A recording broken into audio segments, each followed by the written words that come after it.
Salut, c'est Manu de Games of War Studio. Aujourd'hui, je suis en compagnie de John. Pour une petite interview.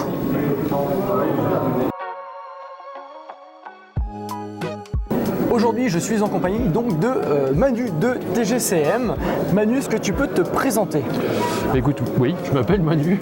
Je suis le patron de TGCM, une petite société d'édition de jeux de figurines qui a édité Briscard en 2013 et Carnage en 2019. J'ai une cinquantaine d'années et je suis dans le hobby en tant que joueur depuis 35 ans, en tant que patron de boutique depuis 20 ans et en tant qu'éditeur depuis 13 maintenant. Comment es-tu arrivé dans le hobby? Comme je te le disais, tu vois, il y a très longtemps, à 11 ans, j'ai sorti des jeux comme HeroQuest, comme Talisman, L'œil noir, ces choses-là. Et un jour de vacances à Saint-Malo avec mes parents, je suis rentré dans une petite boutique en pierre de taille, tu sais, toute jolie. Et je suis tombé sur un blister de 3 moines en plomb de Ralparta. Et je suis tombé amoureux de ces figues, quoi. Je suis rentré, je les ai peints avec la peinture à maquette. Donc c'était monstrueux. Petit pot métallique là de l'époque, tout avec le tournevis. C'est ça. Donc c'était abobifreux, hein, mais je les ai encore. Et j'avais mis le pied dedans, quoi. J'ai jamais lâché le truc. Puis après, voilà, HeroQuest, Space Crusade, toute la série Games, enfin des tonnes de jeux, je les ai enchaînés et j'ai franchi le pas parce que voilà, c'était une envie, une passion et donc j'en ai fait un métier. Et comment t'es arrivé à développer tout simplement TGCM? Écoute, j'ai d'abord voulu professionnaliser cette passion-là en ouvrant une boutique de jeux spécialisés. Et donc je vendais des figues, beaucoup, je vendais des jeux de société à côté, bien sûr, c'est une boutique généraliste, hein, mais je vendais beaucoup de figues, je peignais beaucoup, j'essayais de faire des concours de peinture, etc. à l'époque, c'était de 2004 à 2009, donc il y a quand même une vingtaine d'années. Et puis il a fallu, crise des stocks prime oblige, mon associé, mon collègue de l'époque qui est reparti dans son ancien travail, je me suis retrouvé tout seul, j'arrivais plus à assurer les soirées peinture, les tournois, les choses comme ça. Donc j'ai raccroché les gants et je suis reparti faire de l'informatique, qui est ma formation de base. Mais j'y allais à reculons et donc 3 ans, 4 ans plus tard, ma femme m'a dit arrête tes blagues, tu m'énerves, tu fais tout le temps la gueule. Donc vas-y, recommence quelque chose. J'ai réfléchi, j'avais pas envie de refaire du commerce et je me suis dit je vais essayer de créer ma propre structure, de sculpter un peu, ça m'éclatait. J'avais fait quelques Games Day justement, quelques Golden en sculpture, en scratch. Et je me suis dit allez, on se lance, on va faire du proxy, etc. On m'a très vite demandé avec mon collègue de l'époque de faire un jeu parce que nos idées s'y prêtaient. Donc on a lancé Briscard presque un an plus tard après l'ouverture de TGCM. Et voilà quoi, on s'est dit on continue tant que ça marche. Et 13 ans plus tard, on est encore là. Alors justement, une petite question, hors jeu éditeur, donc hors jeu TGCM. Donc ni Briscard ni Carnage. Hein. Voilà, c'est pas possible là. Je comprends ça. Quel est ton jeu préféré dans le monde du jeu, dans le monde du wargame précisément? Alors, est-ce que ça peut être un jeu qui n'existe plus? Ça peut être un jeu qui n'existe plus, ouais. Effectivement, mon jeu préféré, et pour l'univers, et pour le système de jeu, c'était Chroniques de la Lune Noire. Je sais pas si tu te rappelles, de chez Iliad Games. Oui, c'est... déjà parce que les chroniques, ça me faisait rêver en tant que BD quand j'étais môme. C'est sorti, j'avais 10 ans. Hein. Vraiment, les histoires de Wismerhild, de Desdemone, Gorgorbeil, etc. Moi, j'étais super fan. Donc, quand ça s'est matérialisé en petite figurine, j'ai craqué d'emblée. Et puis, c'est ressorti, ça a duré pas mal de temps. Il y a eu une V2 qui a été écrite. Et j'ai participé à l'écriture de la V2 il y a très longtemps, en 2007-2008. Et en fait, avec Parménian et d'autres, avec Thierry Abgral, qui était le patron d'Iliad Games à l'époque, ce qui avait de génial, c'est qu'il y avait un système de points d'action. C'était pas de l'escarmouche et c'était pas du gros wargame. C'était un médian, on avait 20-30 figues. Mais il y avait un système de points d'action que je trouvais génial. C'est-à-dire que celle qui avait plus de points d'action avait l'init et ainsi de suite. Elle dépensait ses points d'action et donc celle qui en avait le plus ensuite jouait, etc. Et donc c'était pas forcément du tour par tour, c'était pas forcément de l'activation alternée, c'était vraiment les figurines sur le champ de bataille qui décidaient. Et je trouvais ça tellement représentatif de la timeline que j'adorais vraiment le système. Ouais. Et est-ce que ça a inspiré par la suite Briscard, le développement de Briscard, notamment le côté BD? Peut-être un peu inconsciemment, le côté BD est peut-être issu de ce genre de truc, en tout cas de ce type d'univers parce que je trouve la transposition depuis l'émerveillement que tu peux avoir en lisant une BD, tu vois, et puis l'immersion qu'il peut y avoir, le rendre réalité en 3D, en fait, en modélisation ou en sculpture pure, mais en tout cas en figurine, fait que tu as un petit peu cette immersion-là, tu vois, tu oublies un petit peu tout ce qui t'entoure, il n'y a plus que les 2 pages qui sont devant toi qui t'intéressent. Donc ça, peut-être, ouais. Et aussi, le système de PA, je trouvais ça tellement classe, en fait, de pas dire, voilà, tu peux faire ça comme action et c'est tout à chaque tour, ou alors tu as le droit à 2 actions, etc. Mais en fait, c'est toi qui choisis, tu as une palette, et tu pourras faire beaucoup de petites actions, ou une seule grosse, etc. Je trouvais ça très important, et peut-être que c'est à cause de ça que je l'ai gardé, ouais. Ou grâce à ça. Carnage, tu as fait les romans, 3. Ouais. Est-ce qu'on aura une BD à Briscard du coup? Parce que tu vois, ça me fait penser à ça. En fait, c'était exactement ce qui était prévu. J'avais commencé en 2020, pré-Covid, à prospecter.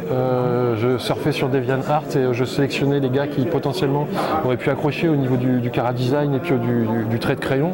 Et voilà, je commençais à contacter des gens et j'ai même fait faire une couverture. Petit spoil, ce sera la couverture de l'extension de Chasse-Party. J'avais fait faire une première couverture, un test. Dès qu'on aura le trésor, en fait. Aussi simple que ça. Et on cherchait à faire une première BD, effectivement. C'est quelque chose qu'on va faire sur Carnage, quoi qu'il arrive, parce que j'ai vraiment envie de ça, quoi. J'ai vraiment envie de retrouver... tu vois, quand on a lancé Carnage, j'ai retrouvé l'émerveillement que j'avais quand je trouvais une figurine et que je l'avais pour la première fois dans les mains. Chose que j'avais perdue avec Briscard, parce que comme je la sculpte du début à la fin, j'ai plus ce côté-là, tu vois, j'ai plus waouh, c'est la première fois que je la vois, tu vois. Alors ça fait 3 semaines que je tape dessus. Quand ta concept 3D qui arrive, c'est... Voilà, et quand elle sort de l'imprimante pour la première fois, tu vois, et tu la vois vivre, et ouais, je suis comme un gamin. Et je veux retrouver ça avec nos jeux. Quand j'ouvrais une BD pour la première fois, tu sais, t'allais à la Fnac et tu te mettais à côté des BD, puis tu passais ton après-midi à l'intérieur du magasin. Oui. Et je veux retrouver ça. Si on arrive à le faire et que je peux apporter ce plaisir-là, parce que moi je trouve que c'est un vrai plaisir, à nos joueurs et à ceux qui aiment nos univers, alors là, ouais, je serais heureux comme tout. En tout cas, moi je vous encourage à le faire parce que franchement, ça serait un pur délire. On va vraiment essayer, ouais. Puis vous avez des univers tellement riches, ça s'y prête vraiment bien sur un plan visuel. Ouais, c'est comme si ça venait d'une BD existante, alors pourquoi ça y retournerait pas enfin? Exactement, ouais. La question que je pose à tout le monde, maintenant, le jeu que t'aimes le moins, qui t'a le moins hypé, ou le jeu potentiellement que t'as pas du tout envie de jouer? Alors en fait, paradoxalement, c'est peut-être plusieurs jeux, c'est plutôt un système de jeu, et pourtant auquel j'ai énormément joué. C'est des systèmes de jeu qui finalement me frustrent, tu vois. Typiquement, quand tu as un jet d'init qui va tout déterminer au début, j'ai beau en avoir fait des dizaines, voire des centaines de parties, si je fais un 1 au début de la partie, je sais que ça va durer 4 heures, ça me frustre à mort. D'autres types de jeux comme... je pense qu'on va le reconnaître assez vite, où il y a un Kill the Caster, tu vois. Ok, ouais. J'ai pas besoin de les nommer. Hein. Non. J'adore les figurines, j'adore l'univers, j'adore le truc. Pour les deux d'ailleurs, hein, pour les deux. Mais c'est tellement frustrant quand effectivement tu te retrouves devant un no match parce que tu as le bon casseur en face du mauvais. Je veux plus ces frustrations-là en jeu de figurines.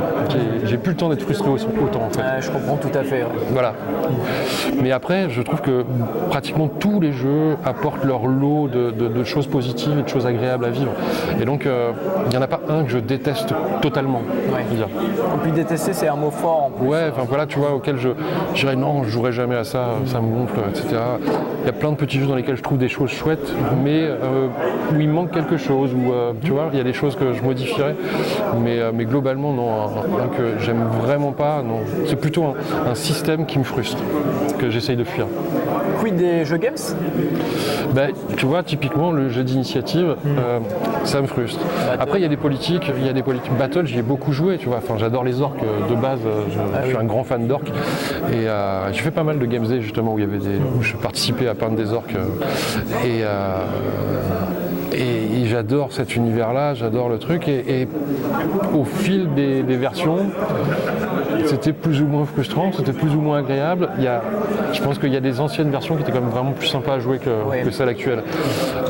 J'ai été très déçu par AOS quand c'est sorti, tu vois. Le côté mercantile tu peux mettre n'importe quel nombre de figurines dans cette unité. dis mais comment on peut écrire ça noir sur blanc quoi. Oui. Est-ce qu'on met à l'amende ceux qui n'ont pas les moyens, tu vois et ça, je trouvais ça vraiment, vraiment frustrant. Sur la V1, effectivement, ouais, les règles n'étaient pas bien écrites, trop permissives. Voilà, et heureusement que ça s'est lissé, que ça s'est modifié et amélioré avec le temps. 40K, ouais, j'ai toujours adoré, quoi, parce que tu peux tellement t'éclater, tu peux tellement faire de scratch, surtout avec des orques, quoi. Enfin, moi, je faisais des chasses à bomba, les machins comme ça, qui étaient what the fuck, comme on dit. Et ouais, non, c'est un super univers, et tu peux compenser un petit peu ça, beaucoup plus qu'à Battle et à OS, je trouve. La frustration, tu peux la compenser à 40K. Oui, tu arrives un peu mieux en fait à gérer ta partie et c'est un peu moins game breaker. C'est ça, c'est ça. Donc, même avec mes orques, je gagnais parfois. Alors, au moment où on réalise la vidéo, TGCM a 13 ans, exact. C'est ça. Voilà. Février 2012 pour être exact. Ben voilà. Donc, du coup, c'est le meilleur mois, février. Tout ce qui commence en février, c'est génial. On en a discuté en février, on a officiellement lancé le truc en août. Je veux pas te casser ton truc. Ah, dommage. Et du coup, tu as une vision du jeu de figurines et puis bon, des éditeurs en France assez longue du coup. Puisque... Ouais, puis même je te dis, j'ai ouvert ma boutique de jeux en 2004. Voilà, donc déjà en 2004, je m'intéressais au truc et j'ai vu passer Rackham, j'ai vu passer Fenrir, les Easter eggs, Golgotha, les Death miniatures, enfin des Parabellum, etc. qui se sont convertis après. Eden, on a vu la naissance du truc. Alchemy, on a vu la naissance du truc. Donc ouais, j'ai vu pas mal de choses. Qu'est-ce que tu penses justement en fait, du milieu des éditeurs français Ce que je trouve génial en fait, c'est qu'on a plein de petits éditeurs. Alors bien sûr, il y a eu notre Madeleine, Rackham, qui a été le plus gros français et franchement a raison parce que c'était des produits géniaux. Mais à côté de ça, il y a un foisonnement de petits éditeurs, de mecs qui ont la niaque d'aller jusqu'au bout parce que c'est pas simple. Hein. C'est compliqué. J'ai entendu des centaines de gars, sans exagérer, des centaines de gars à ma boutique et en salon, etc. me dire ouais j'ai une idée, ouais j'ai un proto, ouais j'ai fait un projet, etc. Mais franchir vraiment le pas, tu vois, et se dire je me lance et je commence à essayer de faire un produit fini que je vais pouvoir vendre, c'est très très rare en fait. T'en as pour moi 1 sur 50. Déjà tu as l'administratif qui bloque beaucoup, clairement, qui est très lourd en France. On peut dire en France que c'est pas simple. Voilà, c'est compliqué. Et à côté de ça, il faut s'investir. C'est un investissement, c'est pas juste une envie, c'est pas juste une idée. Tant que tu passes tes soirées entre potes ou tes week-ends, tu vois, à coucher sur le papier quelques règles, à faire des profils, à imaginer un petit univers, etc. Tout va bien. Quand tu te dis, voilà, faut que j'arrive à un produit fini, ça demande un investissement en temps qui est tellement délirant qu'il y en a peu qui osent franchir le pas. Mais malgré ça, il y a quand même pas mal de créatifs qui ont sorti des jeux. Je pense à Color Quest par exemple, oui. Tu vois, il fait un boulot formidable. Fluocraft en ce moment, il fait un boulot formidable. Il y a tout un tas de petits jeux comme ça, ou de passionnés qui font vivre un univers. Tu vois, Alchemy, il est mort 2 fois. Salut Nico. Ouais, salut Nico, Tobias, Manu, tous. Il survit parce qu'il y a des passionnés autour qui le font vivre. Et je trouve cet élan-là en France assez génial. Parce que c'est ce qui fait vivre le hobby et ce qui fait qu'on a vraiment une diversité absolue.